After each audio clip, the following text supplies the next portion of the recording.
Hello, I am Eddie O'Sullivan, and this is This Week in the Italian Campaign. This week in the Italian Campaign, brought to you by the Freedom for Italy Second World War History Network. The 36th Infantry Division's assault across the River Gari, the French Expeditionary Corps attack north of Cassino, and the 34th Division's crossing of the Rapido with my special guest, Mr. Jeff Hunt, Museum Director of the Texas Military Forces Museum in Austin, Texas. But first, a roundup of other events this week in the Italian Campaign 80 years ago. On the 12th of January, the 4th Indian Division, which had arrived from North Africa in December, started to relieve the 2nd New Zealand Division around Anzio. The New Zealanders were transferred to Italy's west coast, where they arrived north of Caserta around the 20th of January. In February, the New Zealand Corps was created with the addition of the 4th Indian Division and Britain's 78th Division under General Freyberg. On the 14th of January 1944, Poland's government in exile reiterated its refusal to accept unilateral decisions made about Polish territory, but said it was approaching the British and US governments to mediate all outstanding questions. This followed news that the Big Three meeting in Tehran in November had agreed to shift the territory of post-war Poland to the west. The 3rd Carpathian Rifle Division had begun landing in Italy on the 21st of December 1943 and entered the front line to relieve formations of 78th Division in the Apennines overlooking the Sangro Valley at the end of January. The Polish Second Corps, commanded by General Władysław Anders, officially became part of the 8th Army on the 10th of February.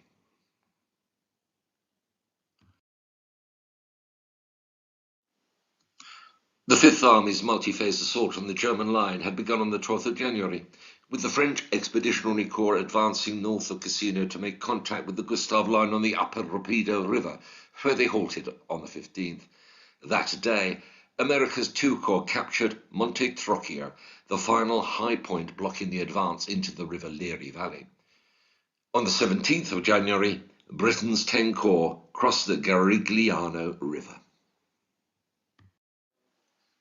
For 5th Army Commander General Mark Clark, the offensive's most important element was for 36th Division to establish a bridgehead over the Gari south of Highway 6. After that, 1st Armoured Division was to advance towards Piedemonte and Aquino and then contact the Anzio Expeditionary Force that was to land on the 22nd of January. The 34th Division was to attack across the Rapido to hold Germans in the area of Cassino. This was to be followed by 45th Division passing through the 36th to capture Cassino or Aquino. The 36th became the first US combat formation on the European mainland when it landed by sea on the 9th of September 1943 to fight in the Battle for Salerno. Its casualties there total more than 4,000. The division returned to the front in mid-November for the costly assault on San Pietro Infine the following month. Its losses were replaced by many new officers and inexperienced reinforcements. For the Gari crossing, the 36th had heavy artillery support and preparatory air attacks, but the river was up to 50 feet wide and 12 feet deep. The ruined village of Sant'Angelo occupied an outcrop on the river's west bank with commanding views. Dugouts, machine gun posts, slit trenches, concrete bunkers, and booby-trapped wire extended from 200 to 1,000 yards beyond the Gari, and minefields had been laid on the river's east bank. The Germans had been alerted by preliminary Allied attacks, and a fresh division was being dispatched to the German line. An additional challenge was the failure of Britain's 10 Corps to capture Sant'Ambrogio on a high point to the division's left. That meant it would be exposed to German observation and fire from both south and north. This, plus the lack of amphibious vehicles, forced the division's attack to be at night. The difficulties were compounded by fog that descended over the Gari on the night of the 20th of January. Bridges couldn't be built because muddy flats leading to the Gari blocked trucks carrying heavy bridging equipment. That meant there would be no tanks to support troops on the West Bank the morning after the attack. Final preparations on the night of the 19th of January included clearing paths through mines and delivering catwalks to be used as floating bridges and wooden and rubber boats. At 7 p.m. on the 20th of January, the assault groups of the 1st Battalion, the 141st Regiment, started from the boat dump east of Pieta towards the Gari. 2 companies were hit by artillery fire and caught in minefields. The 3rd Battalion suffered similar problems. 3 of its 4 footbridges were destroyed before they were in place. Neither battalion was able to launch boats because of the current and the Gari's steep banks. 2 companies of the 1st Battalion crossed using the 4th 3rd Battalion bridge, which was eventually made unusable by artillery fire, but none of the 3rd Battalion got to the Gari's west bank. At 5:15 on the morning of the 21st of January, those across were told to dig in. Contact with them was lost by late morning. At 8 p.m. on the night of the 20th of January, the assault team of the 1st Battalion, the 143rd Regiment, carried boats to the regiment's first crossing point. By the time its first company was across the Gari, all boats had been destroyed.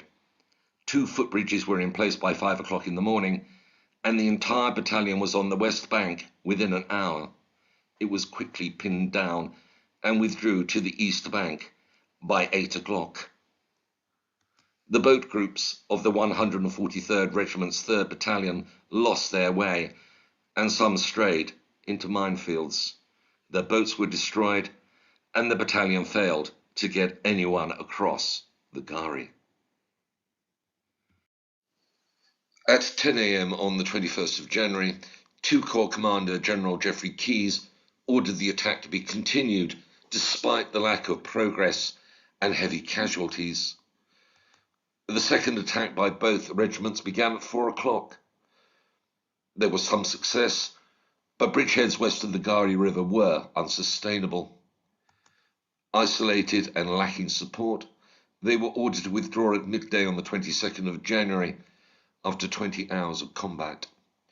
The 143rd was able to pull out relatively intact, but much of the 141st was left stranded.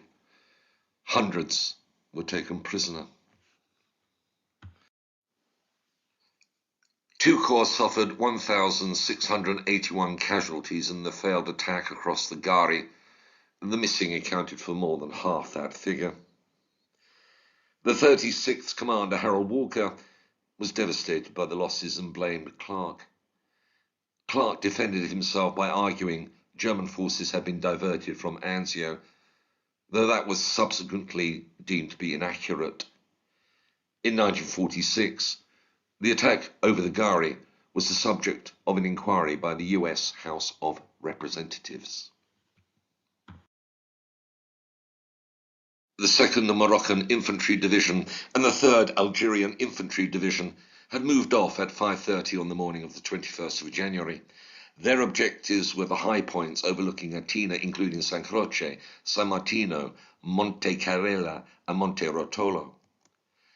After breaking into the Gustave line north of the Rapido, the French were redirected on the night of the 24th of January to focus on the 2,000-foot Monte Belvedere and the 3,000-foot Monte Abate further west.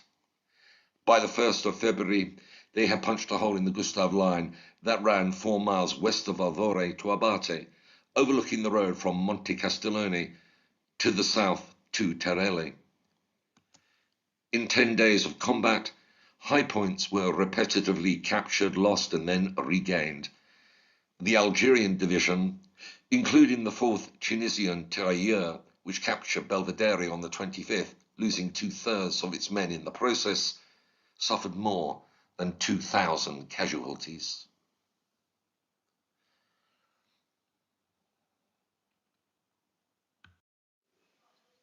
The 34th Division's attack across the Rapido began at 10 o'clock at night on the 24th of January, following a 30-minute artillery barrage. The 1st and 3rd Battalions of the 133rd Regiment, the 100th Battalion and 756 Tank Battalion with 71 tanks were involved. Their targets were Hill 213, Hill 445 and the road south of Cassino's barracks. All failed to get across the Rapido. The 133rd Infantry resumed its attack on the night of the 26th, but again made little progress. But there were results elsewhere. On the night of the 25th, the 135th Infantry had crossed the Rapido south of the barracks and turned south along the west bank. It reached the outskirts of Cassino early on the 26th of January. That night, 756 Tank Battalion created passages over the Rapido, but every attempt by the 100th Battalion to advance was repulsed. A fresh attempt to capture Hill 213 began at 7:30 on the morning of the 27th of January. The 1st and 3rd Battalions of 168th Infantry were led by tanks. Some slipped off the narrow flooded route. 4 tanks were over the Rapido by 9:15 in the morning, but others stuck in the mud, blocked the route. Work started on a corduroy tank route across the swamp Rapido Valley. All 4 tanks over the Rapido were out of action by 1 o'clock in the afternoon, but they had succeeded in clearing lanes for the 168th Infantry's 1st and 3rd Battalions. They reached the base of Hills 56 and 213. After dark on the 27th of January, 2 companies headed north and crossed the Rapido 500 yards upstream from the tank trail. A guide from the French Expeditionary Corps led the way through the minefields. By dawn on the 28th of January, 2 platoons were between Caira village and the Rapido. A combat team was formed to renew the attack on the 29th of January. But the 2nd Battalion of the 168th Infantry made the main effort towards the saddle between Hills 56 and 213.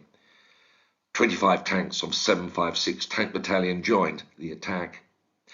By 6:45 in the evening, all 3 battalions were at the base of Hills 56 and 213. The 2nd and 3rd Battalions finally captured 213 before dawn on the 30th of January. The 1st Battalion took Hill 56. By 11:30 on the 31st of January, a platoon with tanks captured Caira village. The Americans were depleted and exhausted. The 133rd were withdrawn, and the 135th prepared to resume the advance to take Monte Castellone and other high points north of Cassino. Allied and German attention had by then been drawn to the amphibious landings at Anzio, which had begun on the 22nd of January. That story will be told in the next edition of This Week in the Italian Campaign. On the 31st of January, Royal Irish Fusiliers Acting Major Lord Franklin Vale wrote to his wife Olive from Castel di Sangro in the central High Apennines. You ask about German atrocities. Of course, one does not actually see them. One inevitably finds an enormous amount of damage in the wake of the Germans, but that is sometimes done by our shelling and bombing. The language problem makes conversation with the Italians very difficult, and in any case, one can never tell whether they are telling the truth or simply putting it on for sympathy. My impression after several months is that actual atrocities are comparatively few. The Germans do conscript all available men for work and often take them away. When retiring, they take with them every possible scrap of food and all livestock, but I would scarcely call that an atrocity. A small boy who comes to my company HQ is supposed to have had his father taken away and his mother shot, while the Italians tell us that many of those who resisted the Germans were locked in the houses and blown up with the houses. Certainly there is ample evidence that the houses were destroyed, but I have not found any bodies, although I have not looked far for them. I gather from fairly reliable sources that they usually behave quite well until just before leaving a place, and then there is sometimes something of an orgy of shooting. Well, darling little wife, look after yourself and try and get some fun. Some great big kisses for Valerie, and all my love to you both. I am now joined by Jeff Hunt, Museum Director at the Texas and Military Forces Museum in Austin, in Texas. Thanks very much, Jeff, for joining us. I just want to say thank you for joining us. Great to see you, and quite a story. Now, first of all, let's just deal with the contemporary resonance of what happened on the Gari. So the 36th, and I didn't mention this because I wasn't sure, was the 36th Division at this point entirely Texan, or were there a few Oklahomans and others? So the 36th Division is created in 1917 by combining the Texas and Oklahoma National Guard. That's the symbolism of the shoulder patch, the blue arrowhead, which represents Oklahoma, which before it became a state was the Indian Territory, with the T for Texas superimposed on top of it. Saw 24 days of action in World War I, but after the First World War, it became an all-Texas Guard outfit. And it was an all-Texas Guard outfit when it's mobilized in November of 1940. But instantly, draftees and enlistees start to pour into it. So it very quickly becomes like all American units, an all American outfit. When it landed at Salerno, probably about 75% of the division was made up of Texans. By the time that you get up to San Pietro and then on over to what we still call the Rapido in our history, you're probably down to maybe 40% Texans. And after the fighting in late January, the percentage is probably going to be closer to 25 or 30% are Texans. Okay, so the use of the word Texan is perhaps not accurate at this point. It's the 36th Division. It's the 36th Division, but we constantly were referred to as the Texas Army. And talked about ourselves like that. So the 36th nickname to the rest of the 5th Army and then later the 7th Army was the Texas Army, because that Texas spirit was very much imbued into the division. General Fred Walker, who commanded the division, kept a Texas flag outside his headquarters that had been given to him by the governor. The Eyes of Texas was the division song. So it very much still had a Texas persona, even if all of its members were not themselves literally Texans. Great. So that's an important additional piece of information for people to bear in mind when they're there. Now, the contemporary resonance. So in Texas and other parts of the United States, the crossing of the Gari, I mean, I've got to be geographically accurate on it, is the River Gari at this point. In the Rapido comes down to Cassino, then it joins another stream, becomes the Gari. But the crossing of the Gari, how much resonance has that got now? Obviously, at the time, it had a huge resonance, but how do people remember it now? Or is it something that is, to a great extent, forgotten, except for by specialists like you? Well, all of history kind of gets condensed and flattened as you move further and further away from the actual events. And I like to tell people that, you know, for a lot of Americans, all there is in World War II is Pearl Harbor, Normandy, Iwo Jima, and the Battle of the Bulge. And if they're really knowledgeable, you'll throw in Midway and southern France or something like that. So, you know, in that sense, the memory has faded.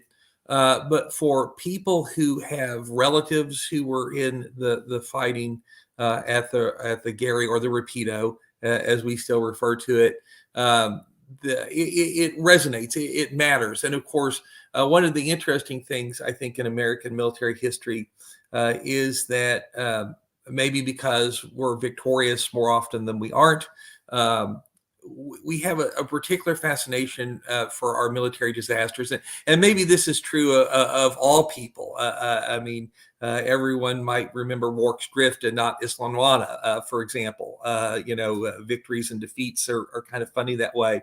But people who know nothing about the American West know about Custer's Last Stand or the Battle of the Little Bighorn. The surprise attack at Pearl Harbor, of course, resonates. And therefore, the fighting at the Rapido, which is really a disaster for the 36th Division, wrecks 2/3 of that outfit, is something that fascinates people. People are drawn to it, I think, for two reasons. They want to understand why it happened, how that could happen. There is also the attraction of the just impeccable valor and determination and the sacrifice and the camaraderie that redeem even a military disaster. So you can shake your head at what the generals did. You can shake your head at the outcome of the fight, but you have to marvel at the humanity of the soldiers who were involved in it. So I'm going to ask you I think it's the $64,000 question, which is, it's a disaster. I think it was an avoidable disaster. It could have been prevented, could have been much more successful. It might not have happened. So what went wrong and who's to blame? So generally speaking, frontal attacks are a bad idea. Don't matter what period of military history you're talking about. In the American Civil War, Pickett's Charge is the great, symbol of the hopeless frontal attack. But one thing you can say about Pickett's Charge is that the Confederates actually, for a very brief moment, broke the Union line. The Rapido never even came close to doing that. General Fred Walker, in command of the division, had been in charge of a machine gun battalion that faced the Germans on the Marne in July of 1918. And with 1,200 well-dug-in men, he had hurled back 10,000 battle-hardened German troops trying to cross a river. And he kind of knew from the beginning that what he was being asked to do was next to impossible, especially with the division that had been beat up so badly, that had absorbed 3,000 reinforcements just recently. Just a couple of days before the battle, he gets 5 new lieutenant colonels who aren't going to have any time to get to know their subordinates, to get to know their men who have no combat experience. And you're going to ask them to, in the dark, move over a mile of muddy mined ground to launch rubber boats and great big heavy wooden boats into a wide, swift-flowing river with almost vertical banks in the face of dug-in enemies who have observation on high ground. There was never anything about this that made any sense. And so in that regard, Walker believed that it was the high command that was making a huge mistake based on incomplete information, or even worse, an unwillingness to hear the actual facts on the ground. And so it's very hard to argue that this is not a mistake by 2 Corps Commander Keyes and 5th Army Commander Clark, who were asking troops to do what was really impossible. And although the Americans, soldiers on the ground, did everything that you could possibly have done, as one British observer put it, everything was wrong except the courage. Yeah, absolutely appalling stories once you get into the detail. Clark himself, I mean, in his diaries, which you can see online, written, I think, not by him or by someone else, and also probably afterwards, he did actually say that he knew it was going to be a disaster. They wanted to draw forces away from Anzio. He knew there would be heavy casualties. So he kind of knew that what he was doing. Yeah, and Fred Walker in his diary says that the day before the fight, that Clark calls him and expresses concern. And so, yes, I think that the Clark probably did suspect that he was asking the impossible in the sense that 2 Corps Commander Keyes, who kept ordering the battle to be renewed, keep trying to cross, was perhaps more culpable in the second effort to get over the river that probably shouldn't have been made. But Clark was either turning a blind eye to the realities or he was being hopelessly optimistic. Generals gamble with men's lives. That's the job. And sometimes generals are wrong. Sometimes generals get their blood up. They engage in wishful thinking without realizing that they're doing it. And the idea that, the Germans are battered, they're ready to break, one good hard knock, and we're sending the 1st Armored Division roaring through the Leary Valley toward Anzio, that's too alluring a thing not to try. And so I think every general in their career makes one bad mistake like that. One mistake where everything goes wrong, when everything absolutely had to go perfectly for it to work. And this is certainly that for Clark. Um, I certainly would not say that the disaster at the Rapido is the fault of the 36th Division. It's akin to the Chateau generalship of World War One that send men over the top at the Somme through the mud into enemy positions that haven't been really touched by the artillery fire. Something not unique in warfare, but in some ways that makes it all the more tragic. Trained military men are supposed to know better. And there is, of course, the political dimension. Winston Churchill was in theatre until the middle of January, fretting in his hospital or convalescence area in Marrakesh. Nothing better to do than to shout and scream at the Italian, Clark and others to get going in Italy. And the commitment that he had made to Stalin, at Tehran, get going, get going. Read the diaries, certainly, of Clark, and the political dimension, the pressure coming from the top to get going was almost overwhelming. And we saw it repeating itself. Once you get to Anzio, it's just, again, the political pressure coming from the top for him to send unprepared, under strength, unsupported formations into carnage. And this was, I think, the first, well, you can argue about San Pietro, but this was really an example of several others that were to come the Allied Army's way in this phase of the Italian campaign. So now just the last thing, which is to do the congressional inquiry. You can read the report in the congressional inquiry. It's online, so you can read what it was said. What was the outcome of that? Yeah, so the survivors of this battle swore that they were going to hold Mark Clark to account. And your point about Churchill is very well taken, because, there are two sides to this. There's the pressure that Fifth Army and Second Corps is putting on the 36th, but then there's the pressure that's being put on Fifth Army and Second Corps. So, you can certainly spread the blame around. But as a result of this, something called the 36th Infantry Division Association is created after the war. And although it would be a big, veterans organization, they would hold reunions and that kind of stuff. Its initial purpose was to demand an investigation, and it got the investigation. And it didn't make Clark happy. The War Department really wasn't very happy about having to justify this. And they cleared Clark. They basically said what he ordered was not unreasonable. And although they didn't put it in so many words, read between the lines. And it's, look, generals have to take calculated risk. They have to roll the dice. Sometimes it works, sometimes it doesn't. If you roll the dice and it works out, you're brilliant. If you roll the dice and it doesn't work out, you're a butcher. And certainly in this battle, Clark looks more like the butcher than the brilliant, tactician. But the Army wasn't going to condemn one of its own for having made a mistake on the battlefield, because it knew that every general sooner or later is going to make a mistake, and more generals would make mistakes going forward in time.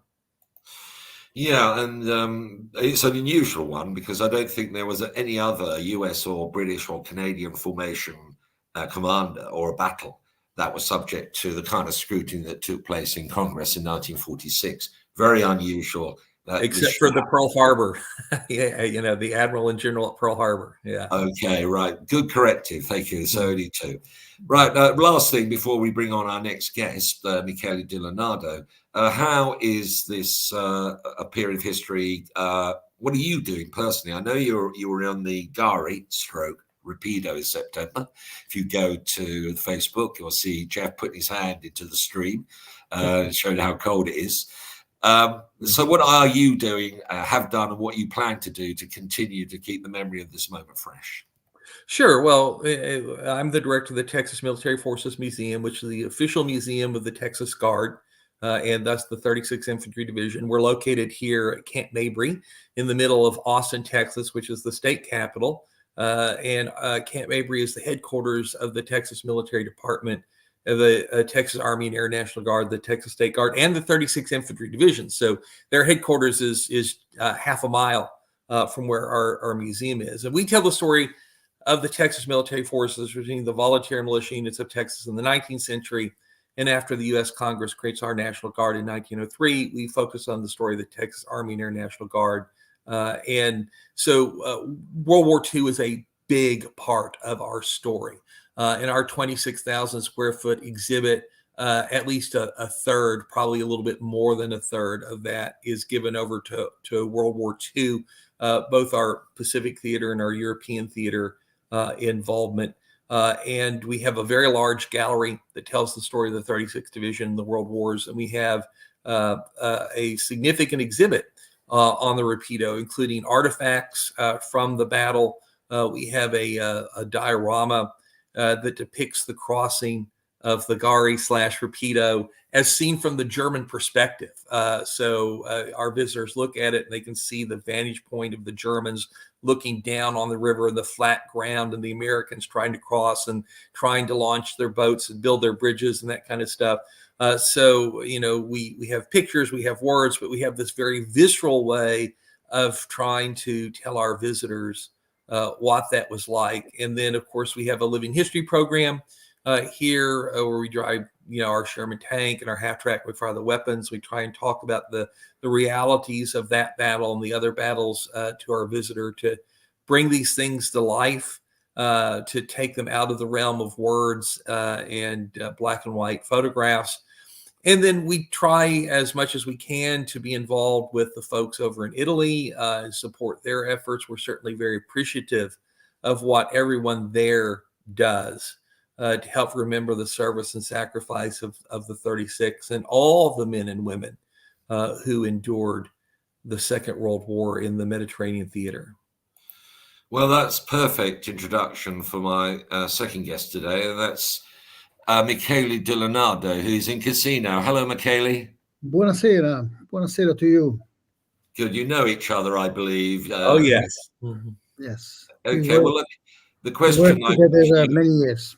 Yeah, the question I put to you is that yesterday, I think that's right, yesterday, the exact day, 80 years ago, on the 21st of January 1944, so 80 years to the day, almost to the minute, you did a commemoration event on the Gari / Rapido in memory of the 36. Tell us about what you did. Yes, I had the privilege of having the mayor coming, several associations. We have with Jeff a very good common friend, Carmine, coming from Naples. He's a reenactor, so we did also reenact. They did also reenact a scene of saving a soldier which have been shot.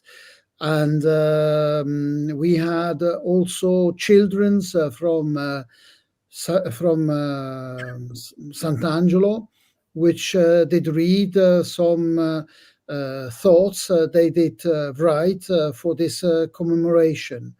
And as I am also the one who is taking care of the peace bell, beside singing the national anthems, the Italian, the German, and the American, we did let play also the peace bell. And our local priest, Donnello, was so kind, as he always is. He did bless the waters, and we did launch yellow roses into the Rapido Gari River. And we have here in Cassino, in Sant'Angelo, the same monument as also in Paestum, the same shape, dedicated to the 36th Texas Infantry Division. And we did also lay bunch flowers and red, yellow roses in honor the memory of all the fallen soldiers, not only the American, but also the Germans. We did remember that yesterday we pointed out that on the battles on the Rapido River, like it's commonly called, the Americans lost between killed in action and missing in action. We are talking about 2,000, roughly 2,200 men. The losses of the Germans were only 67. And the Germans didn't need to ask for help because it was not necessary.